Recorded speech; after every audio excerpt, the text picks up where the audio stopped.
How's it going? My name is Evan, and this is part three in a five-part series on vegan businesses and investing. And this one's going to be focusing on fashion and apparel and what to know before investing. And if you're new to the channel, new to the series, I post different entrepreneurship and online digital marketing videos every Tuesday, Thursday, and Saturday. And I would greatly appreciate it if you got just a tiny bit of value from this video. I would love it if you hit the subscribe button as well as give me a thumbs up and post in the comment section about like my nice like diamond shirt. I don't know. I don't really know much about it, but whatever. Let's get right into the video about fashion and apparel and vegan investing because there is a huge amount of popularity and popularity as well as a trend going up in the vegan community right now.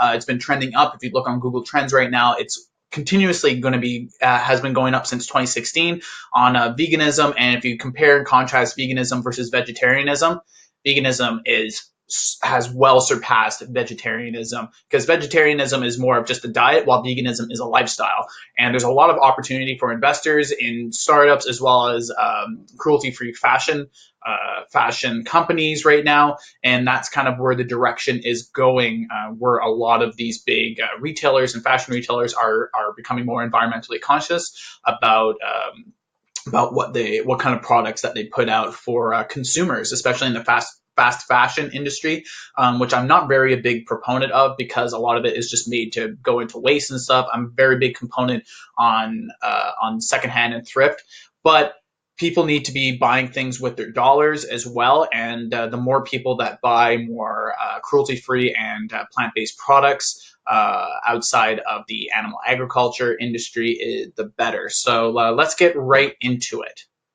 So leather and equals bad for the environment. So a lot of people a lot of people that go into the leather industry and they look into leather, it's not a very nice industry with what they do with like the cows or whatever. But putting that aside, it's very bad for people as well, the whole leather industry. And you can look this up into India, Bangladesh, and places where they actually produce leather and they make leather. There's a lot of chemicals that are cancer causing that they use that both get into the people that are making the leather, so factory workers. So it's very inhumane and very detriment to their own health and causes and a lot of the chemicals, like I did mention, causes a lot of forms of cancer into a whole bunch of people because of all these like gross chemicals and like they're getting into the airways and stuff like that. Very gross. But then it also gets into the waterways too. It gets into groundwater and into wells, and people are consuming this water in both urban and rural areas where these plants are, and these leather plants are, and it's very bad for both the animals that are involved in this cruel industry as well as the people that are there, both directly in working with the leather industry as well as away from the leather industry as well. And there's a lot of studies on this. I highly recommend that you look into this and why leather is bad for the environment and also very bad for people as well with the whole with the whole process of making leather as well as the after effects of it getting into the waterways and groundwater and how that actually ends up both in drinking water as well as water that ends up on fruits, vegetables, and water that's actually consumed by animals in the animal agriculture industry as well. So it's just a bad cycle of everything going into that. So that's why it's great to divest away from leather as an investor. If you're into the fashion and apparel industry, if you're a big investor into that, it's great to start divesting into this because more and more companies are accessing new technology and there's more materials emerging. So a lot of people that are into the fast fashion industry and they're also aware that a lot of petroleum products are used inside of vegan fashion and vegan apparel in pleather, which is a leather alternative. I do agree that there is a lot of petroleum products that are included inside of this fast fashion, and I think that a lot of the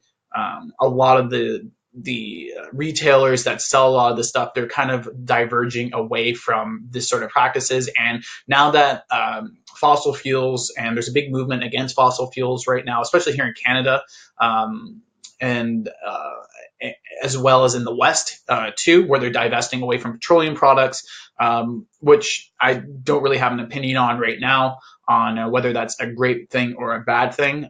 But you do need petroleum to make a lot of the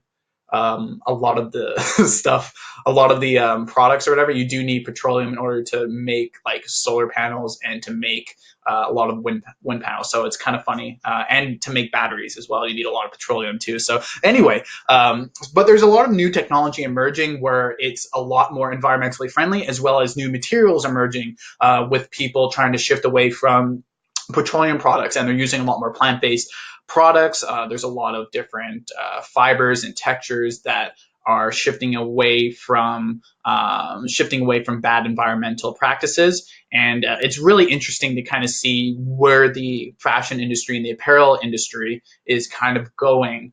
And I think that that's going to be a great shift into the future, because we might actually get better products shifting away from fossil fuels.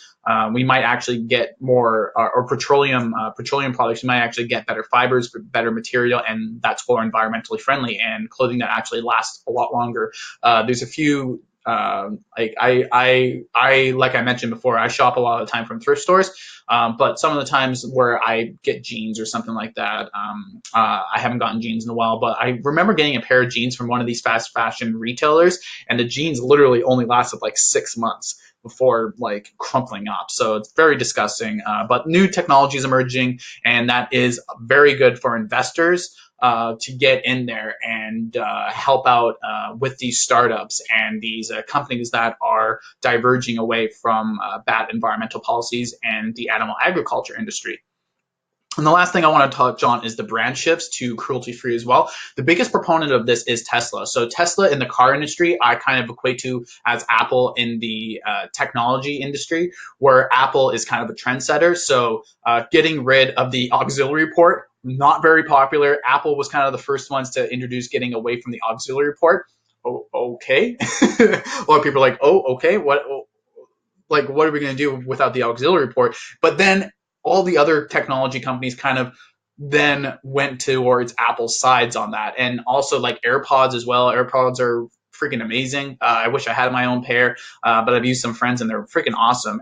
But they're kind of that emerging technology company where they're a trendsetter. And the same thing is Tesla in the automotive industry. So Tesla just shifted their cars to be cruelty free. So they've gotten rid of leather inside of their interior design. I'm not too sure if the cars are 100% vegan, but the biggest thing about cars and how they're made is the leather industry is that's one of the big money makers for them is the car industry, where there's leather products inside of the cars and whatnot. But Tesla has moved away from leather inside of their vehicles, and I'm not 100% sure, but I'm pretty sure that their vehicles are 100% vegan as of the end of 2017. As I'm filming this, is February 2019. If you guys want to correct me on that, post down in the comments, but I believe their cars are now 100% cruelty free and 100% vegan. So Tesla is one of those trendsetters, and that's where you're seeing that market kind of go for fashion and apparel, and it's shifting away from leather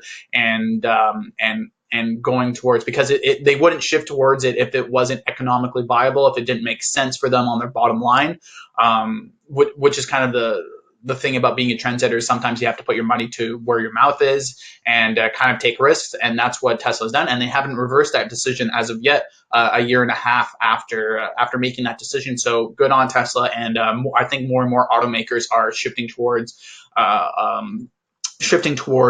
more cruelty-free vehicles, as well as getting rid of leather in droves for their cars. So just to go back on this one, if you found value inside of this video and you're stuck with me all the way to the end, I highly advise you to pick up this ebook down on the bottom, where I'll leave in the description, as well as in the comment section below. It's a free ebook. It's 5 ways to invest into vegan businesses and vegan startups as an investor. So I'd highly recommend that you give that a read, as well as if you're really interested in actually investing into vegan companies. I've partnered with a company called Vegan Launch, where they do all the research for you. They go in and they find vegan companies and cruelty-free companies, and they list it to you as profitable investing opportunities, and it's a great company. And they only want to make money at the end of the day, and they want to make you money because they want you to stay on with them. So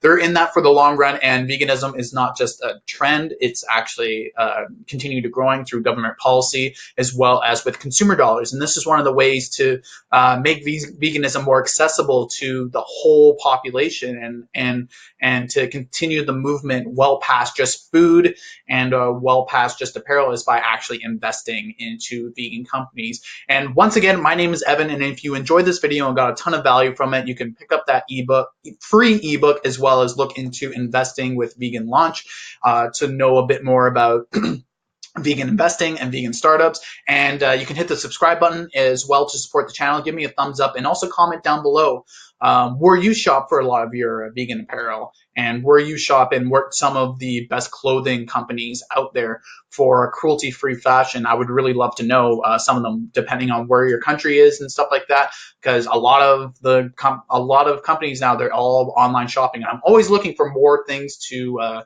support and invest in. So thank you guys so much for watching. This is part 3 in a 5-part series on vegan business and investing, and I will catch you in the next video.